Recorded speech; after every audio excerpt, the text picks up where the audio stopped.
Swayam Prabha. Digital India. Educated India.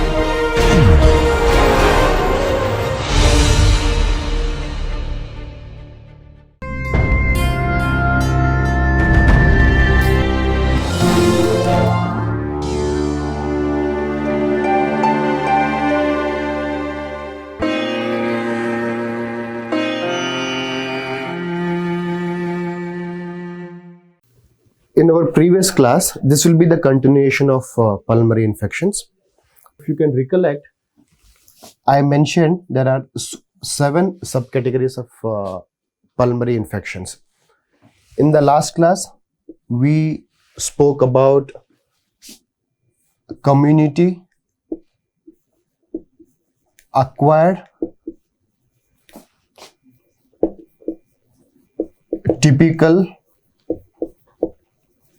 pneumonia, and second one, community acquired, this is typical pneumonia and this is atypical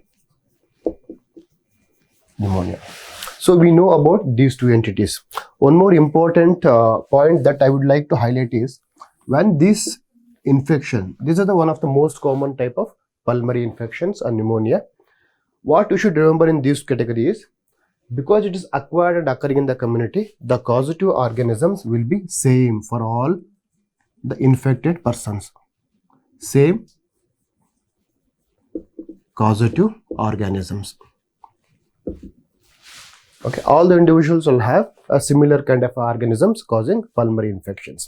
Today, we'll see the third and one of the most important category is nosocomial pneumonias.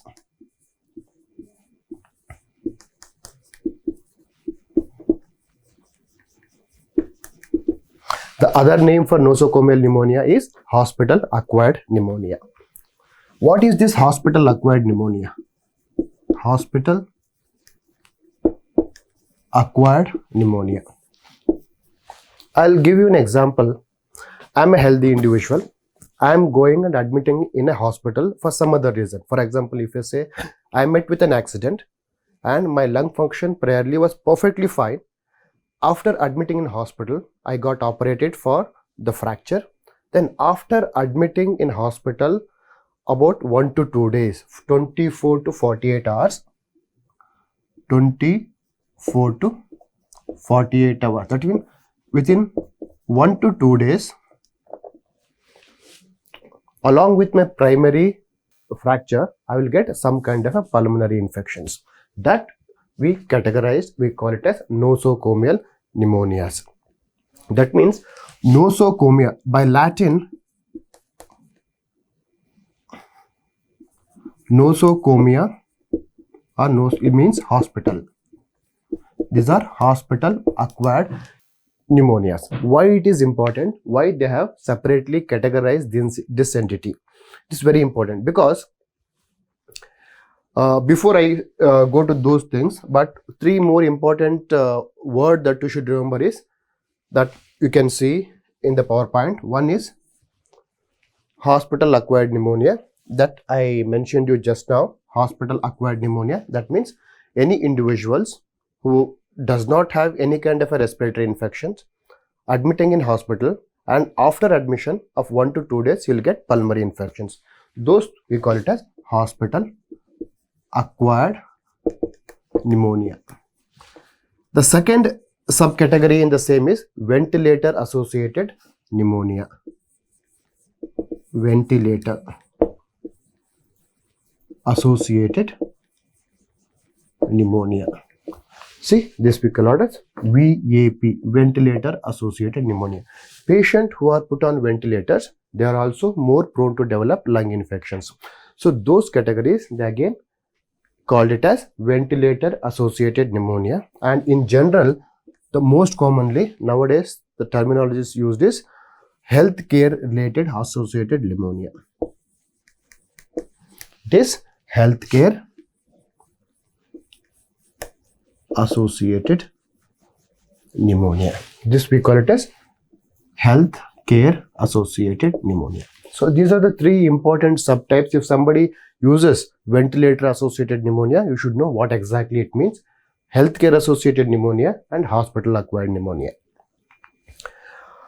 Why we are highlighting or why we are giving more stress for this hospital acquired pneumonia? Because in the first two category I mentioned, the causative organism is same, that is single organisms causes multiple infections. But in hospital acquired pneumonia,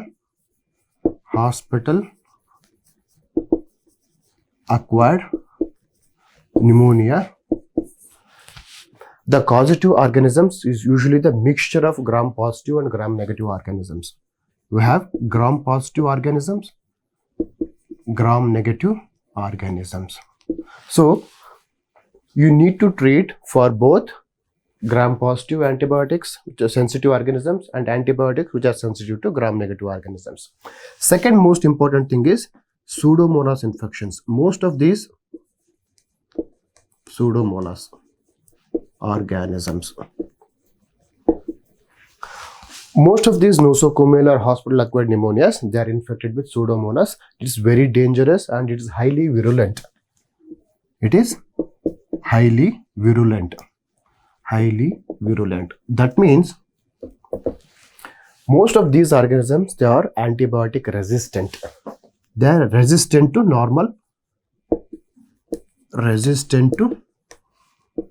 normal antibiotics. So it is very difficult to treat these patients. One more important organisms which causes hospital acquired pneumonia is Staphylococcus aureus. Staphylococcus aureus. Pseudomonas infection, Staph aureus, they are highly virulent organisms. They cause more damage to the lung, and these are the organisms which causes more prominent lung abscess. And these hospital acquired organisms which are present in the hospital, they are most commonly resistant to antibiotics, and hence it is difficult for the clinicians to treat. So improvement may not occur in these patients. Along with that, there is a mixture of both gram positive and gram negative organisms. These are all, we call it as multi-drug resistant organisms. Multi-drug resistant organisms. Okay. What are the key points that you should remember in case of nosocomial or hospital acquired pneumonia? One is, when the patient is infected in the hospital, so hospital acquired pneumonia is one of the most common and the leading cause of death. So these patients will have high mortality and morbidity, increased mortality. One, most hospital acquired infection is one of the most common cause of hospital induced death. Okay. Second one is, when you see the pathogenesis, most of these organisms, they are inhaled and they are colonized from the tracheobronchial tree or in the mouth. Okay, these are the pathogenic organisms which are colonized in the mouth.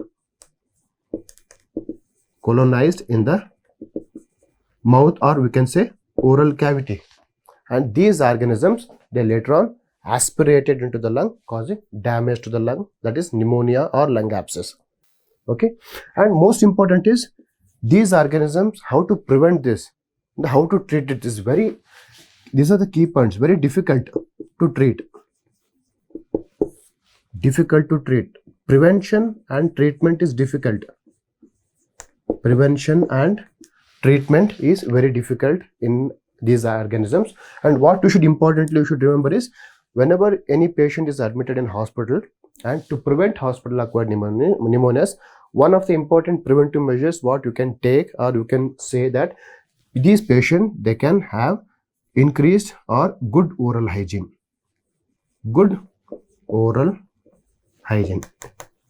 If you maintain good oral hygiene, you have a less chance of developing hospital acquired pneumonias. But still, it is very difficult to prevent. Fine. So we know the definition of hospital acquired pneumonia, what are the organisms causing hospital acquired pneumonia, and why they are more important? These are all very virulent and multi-drug resistant organisms. What are the key points that we should remember in nosocomial pneumonias? Let's see the pathophysiology. What exactly happens? I'll leave this. I will erase community acquired pneumonias. I'll keep the heading nosocomial pneumonias. Nosocomial pneumonias. Right? What happens?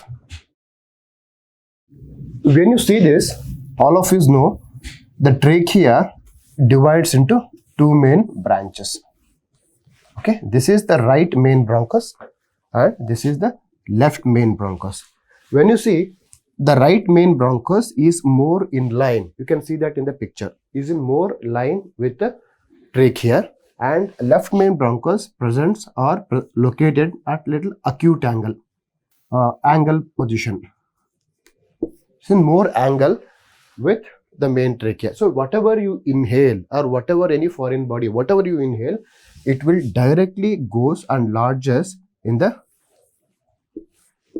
middle and lower lobe of the right lung. So aspiration pneumonia, the most common location is right lung, middle and lower lobe, and you can see the tracheobronchial tree in the picture. So after dealing with nosocomial pneumonia, the next category is what we're talking about, aspiration pneumonia. The name itself indicates lung infection occurring due to aspiration. Aspiration may be anything. Okay, if you want to see the pathophysiology, what causes aspiration pneumonia, it's been very beautifully depicted in the presentation. See, three important things that you should remember. One, in normal individuals, when you are eating or drinking, there will be brain and swallowing axis. So when you eat or drink, the epiglottis will close the trachea, and whatever food or drink you take, that will go to the esophagus, stomach. So in any condition which impairs this process, this ultimately leads to ingestion or swallowing of liquids or solids into the trachea. Instead of going to the esophagus, they will enter the trachea, they will enter the lungs and causes secondary infections. So what are those conditions? Any kind of esophageal dysmotility. Esophageal dysmotility. What are the kind of what are all the causes leading to esophageal dysmotility? These patients are more prone to develop aspiration pneumonia. And any kind of chronic COPDs, they are also more prone to develop aspiration pneumonia. Any kind of esophageal strictures, esophageal strictures, where food cannot enter into the esophagus, that ultimately enters into the trachea, leading to aspiration pneumonia. Esophageal strictures, it can be due to cancer, malignancies, or any kind of inflammatory strictures. Important. Then you have important second category is impaired consciousness. Impaired consciousness. That means these are the patients, when any patient having neuromuscular disability, any patient who are comatose patient, any patient who is chronic alcoholic patient who are on general anesthesia. All of you should observe these things in the routine clinicals, and this is general anesthesia. Patients who are putting on general anesthesia. So these are the patients who are more prone to develop aspiration pneumonia. And we have reflux esophagitis, reflux gastritis. Reflux gastritis is one condition where the gastric contents if you have a stomach, the gastric content will go up and ultimately enters into the trachea, causing damage to the lung and forming abscess. This is reflux esophageal is again one of the most common cause of aspiration pneumonia, and impaired cough reflex. Impaired cough reflex. Whenever you have an impaired cough reflex, you have more chance to develop aspiration pneumonia. So these are the important causes that you should remember. One, any impairment in the swallowing, whatever may be the cause. So impairment in the swallowing, any impaired consciousness, any cause, any condition which causes impairment in the normal consciousness, reflux gastritis, reflux esophagitis, and impairment of cough reflex. So any of them, they are patients, they are more prone to develop aspiration pneumonia. Let's see. In aspiration, once the aspiration, any content, if enters the trachea, which part of the lobe or which part of the lung is most commonly affected? I'll go back to anatomy. You have a trachea here and right main bronchus and left bronchus. This is right bronchus and left bronchus. If you see, the right bronchus is in more line with the trachea, and you have a right lung here, left lung here.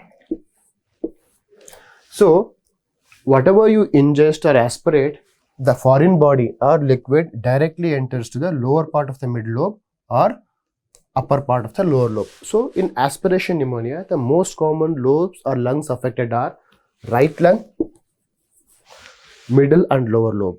Left lung is less commonly involved. You can see the anatomic diagram in the picture. So what all can cause aspiration pneumonia? So aspiration means most of the thing, it is from the mouth or from the food. Okay. So you have in the oral cavity,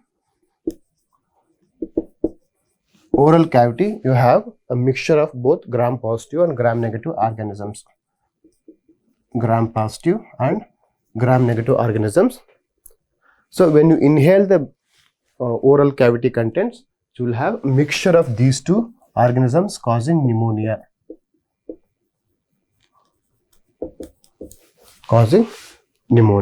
And along with that, in intoxicated patients, other common organisms which causes aspiration pneumonia are Staph aureus. I told you previously, in hospital acquired infections, Staph aureus also, it's one of the most common organisms, and it is also very virulent organisms. And along with that, if you have a aspiration, the part of the gastric content will also enters into the lungs. So gastric content means acid. Acid, it is the more potent chemical which destroy any of the tissues. So when you have aspiration, you will have gastric content which contains acid, which destroys the lung. Along with that, you have secondary infection of these organisms. That's why in most of the aspiration pneumonia patients, these patients are more prone to develop lung abscess. Okay, why? One is chemical injury, destruction, and superadded infection. Most commonly, infection have both gram-positive, gram-negative organisms. If you want to treat aspiration pneumonia, you have to treat proper antibiotics which are sensitive for both gram-negative and gram-negative organisms. This is the X-ray. You can see this is the X-ray of a patient who who had a history of aspiration pneumonia. All of you can see right lobe is relatively fine except for some haziness in the lower lobe, and when you see the left lobe and right lobe, when you see, you are seeing a thick walled cavity in the lower lobes, cavitated. This is nothing but lung abscess. This is lung abscess. You still can make out some kind of a fluid here, gray white thick wall with some kind of a fluid. It is, radiologist will say that there is a lung abscess or cavitated lung in the right lower lobe. This is the X-ray of a patient who had aspiration pneumonia. Then how to diagnose these patients? Let's see detailed clinical history and the clinical scenario of these patients, and presence of the radiology is sufficient to say that it is aspiration pneumonia. If you still want pathological diagnosis, how it looks. Pathology means both macroscopy and microscopy.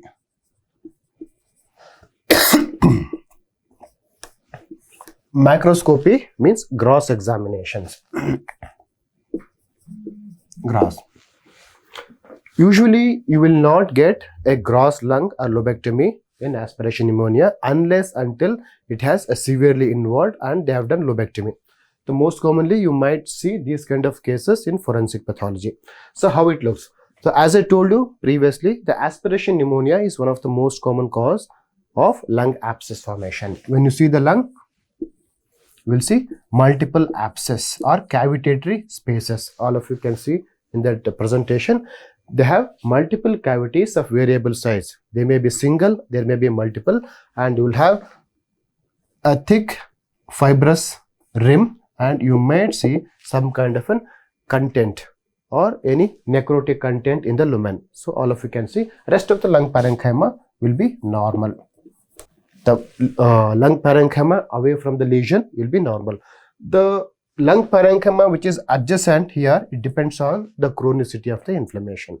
So it may show consolidation, it may show mild pneumonic-like infection, inflammation, or it may show diffuse fibrosis depending on the duration. If you take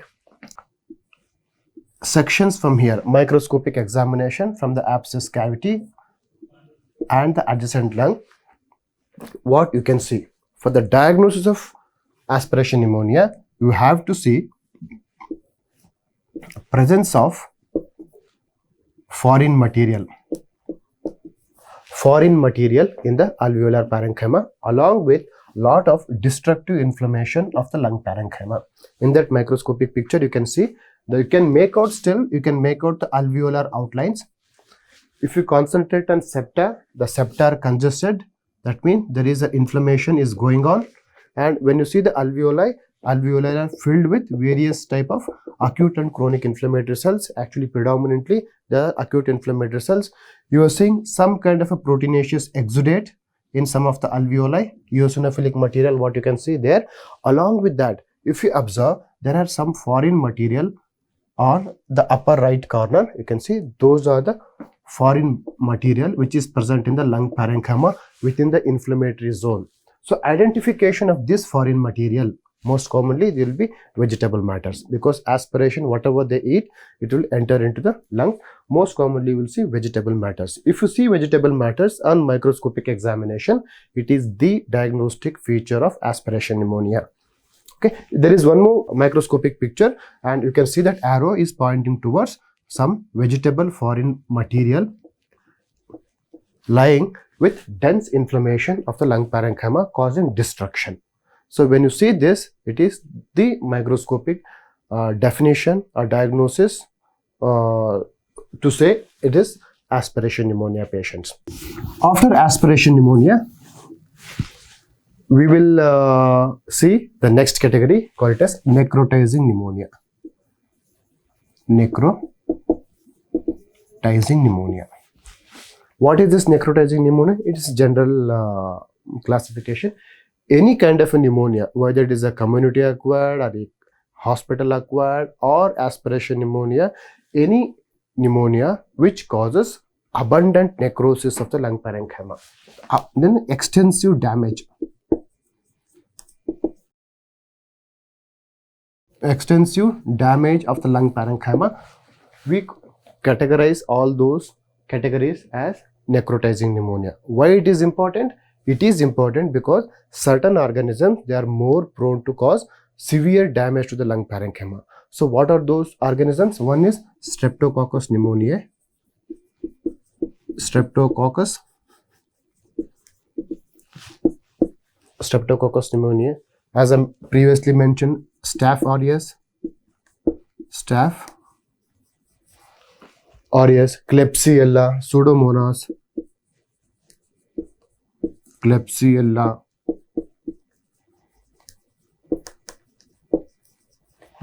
Pseudomonas, Nocardia species. So when you have infection with these organisms, the lung will be severely damaged. That's why they're categorized as necrotizing pneumonia. So these are the pneumonias which again more prone to develop lung abscess. Okay, again you have multiple complications of the lung abscess. So how actually it looks when you examine on microscopy? If you take sections of a patient who had necrotizing pneumonia, you will see only necrosis. You can see the microscopic picture here. They will see only necroinflammatory exudate with extensive damage of the lung parenchyma. Other than that, you cannot find anything. If you can do any special stains for bacteria, demonstration of the bacteria, you can do Gram stain for the demonstration of bacteria. You will see only complete necrosis, nothing else. So these categories we call it as necrotizing pneumonia. Okay, then we have a last category of pneumonia classification that we call it as pneumonia that occurs in immunocompromised individuals. Immunocompromised individuals. Pneumonia that is occurring in immunocompromised individuals. Why it is important? Because the organisms which are causing pneumonia in these individuals will not generally cause any kind of a lung infection in a healthy individuals. If you demonstrate these organisms, that means in any patient, that means that you have to rule out or extensively investigate for any kind of an immunodeficiency disorders. Most commonly in India, it is retroviral infection, HIV infections. So what are those organisms which are particularly or commonly occurs in immunocompromised patients? 1. Pseudomonas aeruginosa. Pseudomonas aeruginosa. These are the bacteria. Again, the causative organisms can be divided, whether it is a bacteria, whether it is a fungal, or it is a viral. So if you want to see the bacteria, what are the bacteria? Pseudomonas bacteria. In India or any developing countries, most common, I think we should mention Mycobacterium tuberculosis is the first. I'll mention it first. So MTB, Mycobacterium tuberculosis, is the most common organisms in any kind of immunocompromised states. Then Listeria monocytogenes. Listeria monocytogenes. Listeria monocytogenesis, pneumophilia. So all those bacteria, they most commonly causes lung infections. Next, we have viruses. So common viruses are cytomegalovirus. Cytomegalovirus. This is very important. This commonly will not cause any kind of infection in healthy or immunocompetent patients. When you have cytomegalovirus inclusions in any of the body, in any of your body, that means you have immunocompromised states. Then herpes virus. Herpes virus infections. Okay, whenever body immunity will low, the herpes virus will reactivate. Next comes the fungus. Fungi. What are the common fungi? You have Candida. Candida will be present as a normal commensal in many mucosal sites, but invasive Candida, when you see in any of the microhistopathology samples, that means it is a immunocompromised state. Then Aspergillus. These are the common fungi. Aspergillus species. You have Cryptococcus.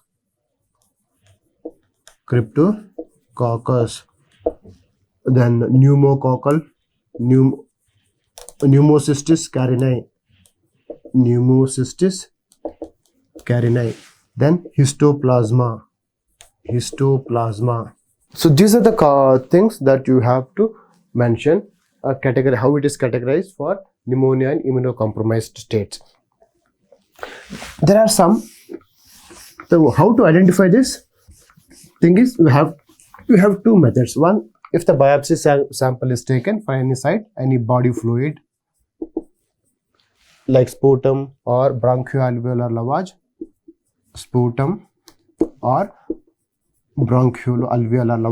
or any tissue biopsy specimens, you need to demonstrate these organisms. A detailed morphology and other characteristic feature of individual organisms, what I told you in the previous slide, you will be dealing those in detail with the microbiology. I will just highlight how individual the organisms will look like. Cytomegalovirus, how it looks, the name itself indicates. You can see that picture. Affected cells will become grossly enlarged and you will see prominent intranuclear eosinophilic inclusions. Cytomegaloviral inclusions. You can see the affected cells, they'll become popped up, they'll become enlarged. Then you have Aspergillus fungi. Aspergillus fungi, how will you identify? They are the thin, true septate fungus which are branching at acute angle. Thin, true septate fungus with acute angle branching, we call it as Aspergillus species. You have in the center Pneumococcus corni pneumonia. So these are the silver methylamine stain. Grocott, silver methylamine stain. And you have in this side, you have Candida species. These are the spores of the Candida, and this is the budding yeast forming pseudohyphal forms. You are seeing the yeast form, budding yeast forms, and also pseudohyphal forms of Candida. So Candida, usually when they are not invasive, they will be in yeast forms. When they become invasive, they become budding and it forms the pseudohyphae of the Candida species. Again, you have special stains showing Cryptococcus fungus. This is the mucicarmine stain, special stains. So you can do special stains for all these organisms for demonstration.